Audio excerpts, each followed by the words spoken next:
오늘 말씀으로 들어가면서요. 예수 그리스도께서 이 땅에 오셨을 때 그 소식을 처음 듣는 백성은 낮은 데서 일하는 목동이었습니다. 목동. 한겨울 밖에서 양을 돌보는 이 일은 부자들이 하는 일이 아니고 황제가 하는 일이 아니에요. 아주 낮은 사람들이 하는 일이에요. 그런데 천사들이 그지 그리스도가 나심을 이들에게 먼저 알렸어요. 복음이라는 말이요. 그냥 큰 기쁨의 좋은 소식을 이 목동들에게 알렸어요. 그래서 표적을 말합니다. 부유에 누인 아기를 보면 그게 표적이다. 그게 무슨 뜻이냐면 너희들이 잘 아는 데예요. 거기는 목동들이. 말구유는 목동들이 출입을 한다잖아요. 너희들은 항상 그런 처소에서 그렇게 해서 알면서 그렇게 인생을 한탄하면서 그렇게 기도하면서 살았어. 그런데 거기에 구주가 있을 거야. 가서 봐라.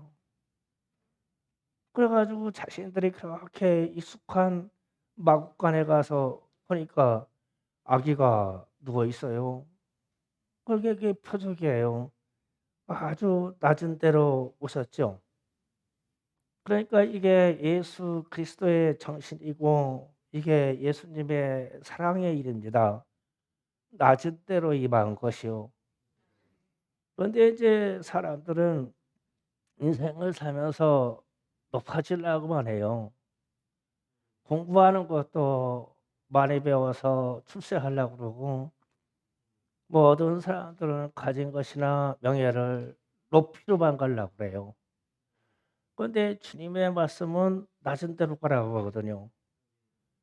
그래서 우리가 꿈과 소망이 많이 배부돼 우리의 뜻이 낮은 데로 가 있으면 주님의 뜻과 합해져요. 그래서 주님은 겸손한 자를 쓰신다고 하셔요. 그래서요.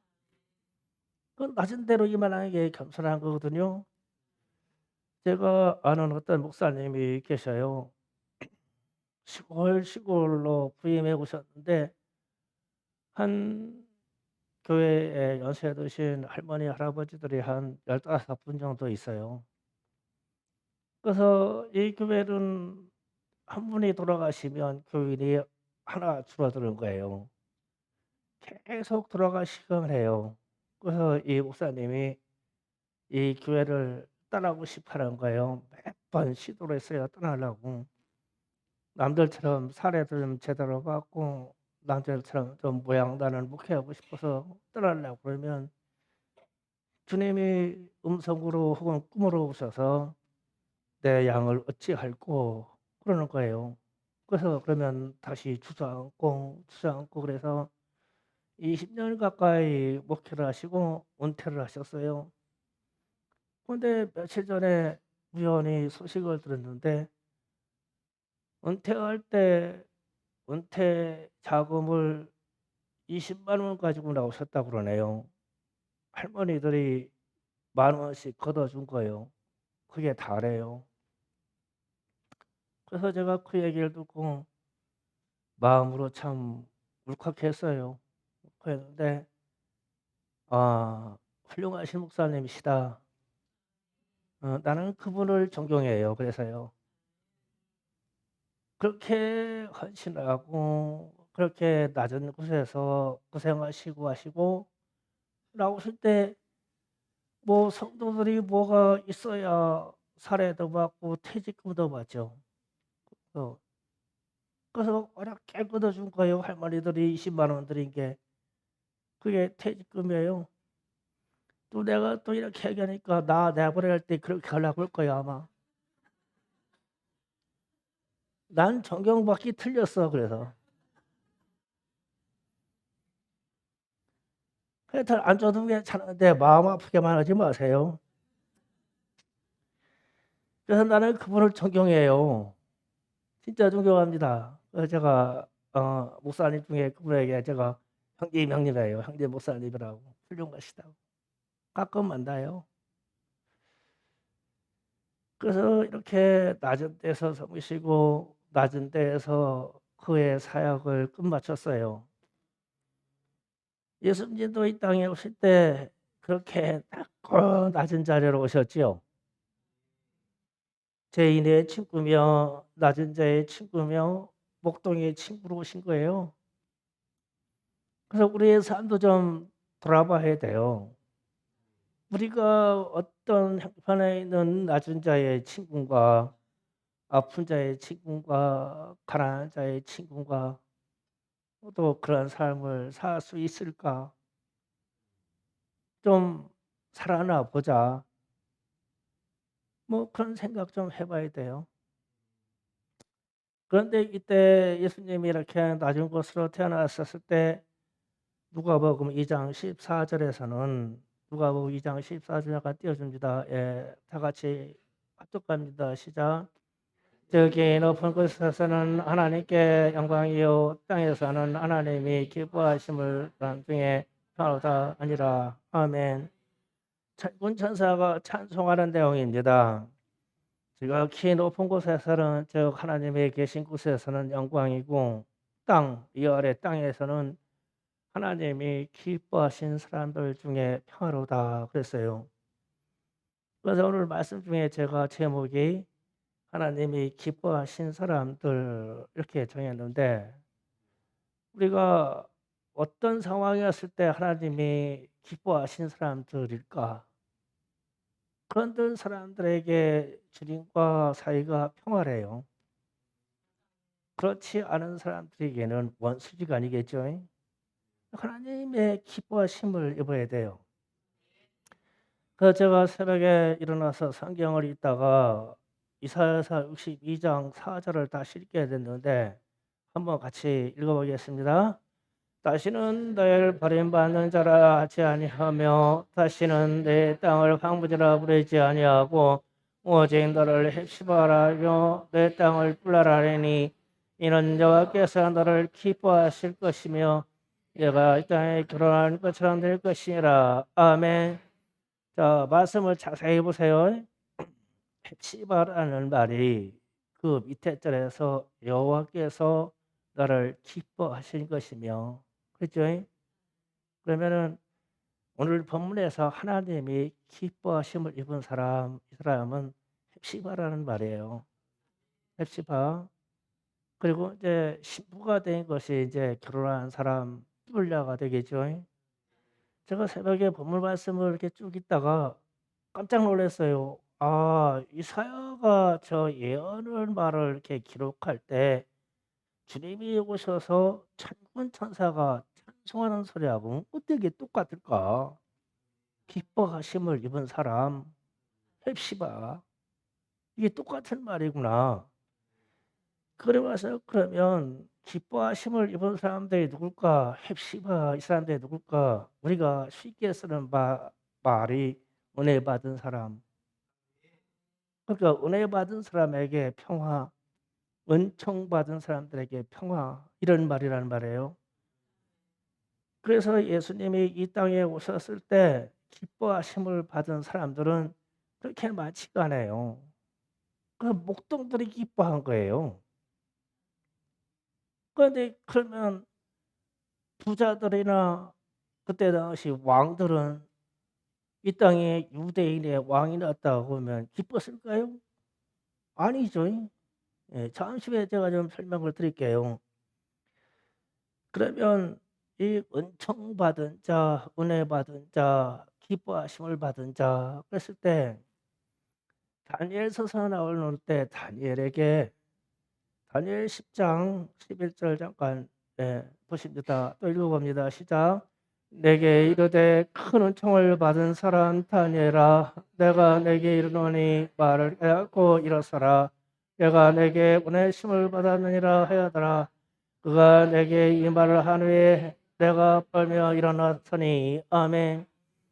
다니엘이 하나님의 뜻을 알고 이스라엘의 미래를 알기 위해서 21일간 금식 기도를 합니다. 이 기도를 할 때 하나님의 응답이 왔어요. 응답이 왔는데 다니엘을 저렇게 불러요. 그렇게 큰 은총을 받은 사람 다니엘아. 이 말은 큰 은혜 받은 사람 다니엘아, 오늘 말씀으로 보면 기뻐하심을 입은 사람 다니엘아, 이렇게 부르는 거예요. 그러면 저 시대의 다니엘은 특별한 사람이에요. 하나님이 보시기에 기쁜 사람이란 말이에요. 그거 한 게 뭐예요? 하나님의 뜻을 알고자 기도한 거예요. 그런데 하나님이 기뻤대요. 그에게 은총을 줄 만했대요. 그리고 그에게 은혜를 베풀 만했다는 겁니다. 이런 사람들과 하나님의 사이에 평화예요. 그러면 말세에 이르는 요즘 말세적인 증상이 많을 때 하나님의 기뻐하심을 있는 사람이 또 누굴까? 그러면은 아까 이사야서에서 읽었을 때 하나님이 기뻐하시는 자들이다라고 했을 때 이를 헵시바라고 했고, 그리고 하나님이 결혼 대상을 삼은 사람들에게 뿔라라고 그랬어요. 그러면은 뿔라적인 신분을 가진 사람이 마세적일 때 하나님이 기뻐하신 사람이죠. 그러니까 신부란 말이에요, 신부. 그래서 마태복음 25장 1절에서 2절을 잠깐 읽어봅니다. 그때 적은 마치 등을 들고 신랑을 맞으러 나간 처녀 같다 하리니 그 중에 다섯은 미련하고 그 사이에 다섯은 있는지라. 아멘. 예, 이 말씀이 쭉 이어지는 말씀 우리는 내용을 잘 알아요. 다섯 처녀는 지혜로워서 기름과 등을 가졌는데 기름을 충분히 가졌다가 주님의 오심을 잘 준비하였더라. 미련한 처녀는 등을 가졌을 때 기름이 부족하여 주님이 오셨을 때 기름이 떨어졌더라.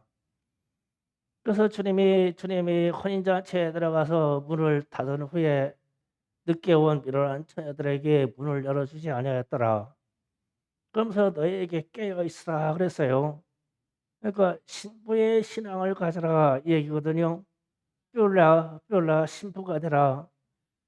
그래서 이 말씀이 쭉 이어져서 요한계시록 19장에 가서는 어린 양의 혼인잔치를 베풀 때에 또 교회를 성도를 신부라고 그랬어요. 신부 뼈라. 그러면 하나님은 우리 주님은 이 신부를 받아들여는데 주님이 보시기에 헵시바 기뻐하심을 입은 사람이기에 붙잡아 줄 거 아니에요. 우리는 이러한 신앙을 가져야 됩니다. 그리고 우리는 또 주님의 기뻐하심을 입은 사람들 중에 마태복음 2장 1절 12절에서 나오는 동방박사 이야기를 우리는 잘 압니다. 한번 쭉 읽어보겠습니다. 시작.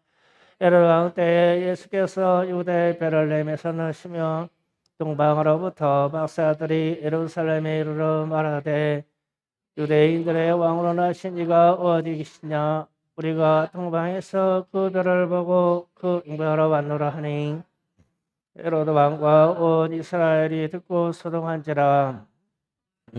문사의 백성 서기관들을 모아 그리스도가 어디서 나겠느냐 물으니 역시대 유대 베들레헴이 오나 이는 선지자로 이렇게 기록된 바 유대 땅 베들레헴 너희 유대 골 중에서 가장 작지 아니하도다.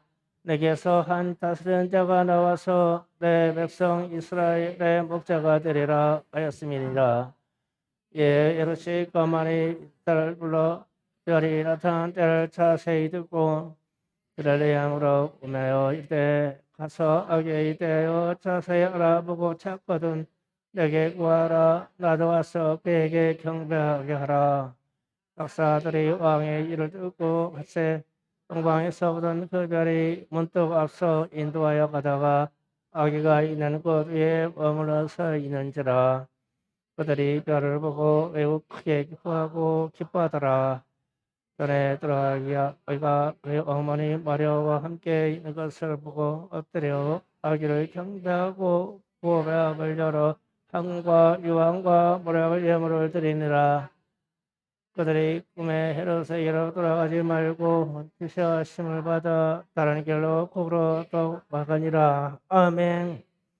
여기에서 동방 박사들이 이들이 누구이기에 예수님의 나심을 기뻐하고 예물을 가지고 왔을까? 이 질문을 던져보는 거예요. 동방이라고 하면은 우리가 기록하는 바로 보면은 페르시아 지금 이란 쪽이라고 그러거든요. 그러면 여기하고 거리가 상당히 멀어요. 그런데 거기에서 예수님의 나심의 별을 보고 왔대요. 왔는데 성경에서는 그냥 박사라고 이렇게 돼 있는데 저는 이런 생각을 해봤어요. 예수님이 오셨는데 예수님을 오심을 사모할 이방인 땅에서 그 박사들은 누굴까? 그래서 바벨론 포로 때 끌려간 다니엘과 단젤의 세 친구들이 있었죠. 하나냐, 미사엘, 아샤라 이런 사람들이 왕의 명령을 거부하고 유황불에 던져졌다가 살아남은 믿음의 조상들이 있었어요. 그들의 후예들이 믿음을 지키고 있었지 않았을까? 그래서 이들이 믿음을 지키는 사람이 항상 페르시아 쪽에서는 서쪽입니다. 예루살렘을 향하여 항상 새벽에 예배를 드렸으니까 그 새벽별을 보지 않았겠냐는 거예요. 그래서 새벽에 이들이 항상 예루살렘의 회복과 유대 땅에 날 왕을 그리고 성경에 기록된 대로 그 예언이 성취되기를 기대하면서 그렇게 기도하고 새벽마다 예배했는데 어느 날 그렇게 전설에 떠오르던 별이 떠오른 거야.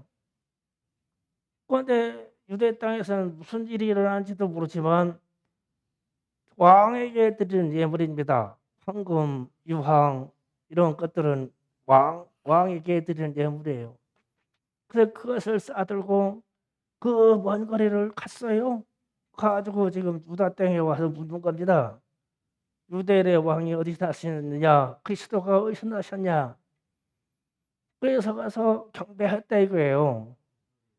그러면 동방 박사들이 우리가 여기에서 나오는 얘기처럼 잠치다가 귀신처럼 잠치다가 왕이 나셨어, 구세주가 나셨어 이렇게 알겠냐고요. 우리가 거꾸로 얘기하면 주님의 재림이 오신다 그랬는데 아무에게 주님의 재림을 알게 하시겠냐고요. 알고자 하고 사모하고 항상 예배를 드리고 있고 예수와 함께 하려고 하는 사람에게 알게 할 거 아니에요. 그러니까 동방 박사들이 나타났을 때 이들도 그렇게 사모한 존재라는 거예요. 사모한 존재. 그러니까 그 먼 거리에 예비한 바로 온 거예요. 새벽별을 따라서. 그래서 우리가 새벽 예배 드리는 거요. 잘 알아야 돼요. 그래서 조선미 선사님이 아프리카 가서 새벽 예배 드린다고 그랬어요. 대답을 안 했는데 제가 하라고 그랬어요. 그 아프리카 부흥이 온다니까 새벽별이. 그래서 우리가 이런 말씀을 딱 들으면서 이 동방 박사들이 믿음의 서열로 보면 믿음의 분량으로 보면 믿음의 비밀을 보면 상당한 사람이다. 그러니까 아기 예수께 무릎 꿇어 경배하고 왕의 예물을 드린단 말이에요. 이들은 사모한 사람들이고 이 사실을 구약 성경에 통해서 알고 있는 사람이라는 거예요. 그러니까 그렇게 행동을 하죠. 그래서 가보자. 황금과 모략과 유황은 이것을 왕에게 드리는 예물입니다. 그런데 이 사람들이 하나님이 기뻐하심을 입은 사람 아니겠어요? 예, 은혜 받은 사람이죠. 은총받은 사람입니다. 이런 사람들에게 하나님이 평화를 주셨다는 거예요. 평화. 구원의 역사를 허락하셨다. 오늘날 우리도 예수 믿고 이런 구원의 역사가 우리에게 있음을 감사합니다. 제가 이 충성교회가 한 20년 가까이 쭉 흘러왔는데 항상 감사한 것 중에 해마다 2명이 됐든 3명이 됐든 세례교인이 있는 것에 대해서 너무 감사해요. 우리는 한 해도 걸린 바가 없어요. 하나님이 주신 은혜예요. 뭐 수평이동네에서 집사님, 권사님들 아무리 왔다 갔다 해봐야 모르겠어요. 믿지 아니하는 사람들 중에서 그렇게 세례받는 영광이 제일 크죠. 이들에게 구원받았으니까 하나님이 이들을 보고 기뻐하시고 그들에게 은혜 주시고 그들에게 은총 주시기를 원합니다. 그런 반대로 기뻐하지 아니하는 사람들이 있을 거라는 말이에요. 그래서 그 기록이 마태복음 2장 13절에서 18절에 그대로 기록되고 있어요. 한번 읽어봅니다. 다 같이 있습니다. 시작. 그들이 떠난 후에 주의 사자가 요셉에게 명하여 이르되 헤롯이 아기를 찾아 죽이라 하니 일어나 아기와 그의 어머니를 데리고 애굽으로 피하여 내가 내게 이르기까지 거기 있으라 하시니 요셉이 일어나서 밤에 아기와 그 어머니를 데리고 애굽으로 떠나가 헤롯이 죽기까지 거기 있으니 이는 주께서 선지자를 통하여 말씀하신 바 애굽으로부터 내 아들을 불렀다함을 이루려 하심이라. 헤롯이 박사에게 들어올 줄 알고 심히 노하여 사람을 보내어 베들레헴과 그 모든 지경에 안에 있는 사내 아이에게 자세히 물어본 때를 기준하여 2살부터 그 아래로 다 죽이니 내 선지자 이레를 통하여 말씀하신 바 하나에서 슬퍼하고 크게 통곡하는 소리가 들리니 라헬이 그 자식을 위하여 애곡하는 것이라. 그가 자식이 없으므로 위로받기를 거절하였다 함과 이루어지 않느니라. 아멘. 여기에서 헤롯 왕과 그가 부리는 병사들은 하나님이 보시기에 예수를 낳으셨을 때 기뻐심을 입은 사람들의 반대편이에요. 악에 축이고 사단의 졸개들이죠. 그러니까 나신 예수를 찾지 못해서 그 인근에 있는 2살밖에 아래 아이들을 다 죽였어요. 왜 그렇게 하냐고요. 왜 메시아가 나고 한 나라의 왕이 났든 그리스도가 났든 구원자가 났든 그들이 가지고 있는 이 땅의 정권과 이 땅의 영화를 위해서 그 어린아이들 다 죽인다고 해결될 문제는 아니잖아요. 그런데 사람이 그렇게 악할 수가 있냐고요. 그런데 하나님이 그러면 그런 사람들에게 어떻게 평화를 맺어줘요? 어떻게 그 사람들 보고 하나님이 기쁘시다고 하겠어요? 그래서 역사는 이 반대편이 있는 거예요. 예수 구원자 그러면 기쁨으로 이것은 평화고 나는 예수의 은혜가 필요한 사람이고 하나님이 기뻐하시는 바를 나는 받아야 되는 사람이고 나는 은혜 받을 사람이라고 하는 사람의 이런 부류가 있는 거 하면 과 같은 사람도 있다고요.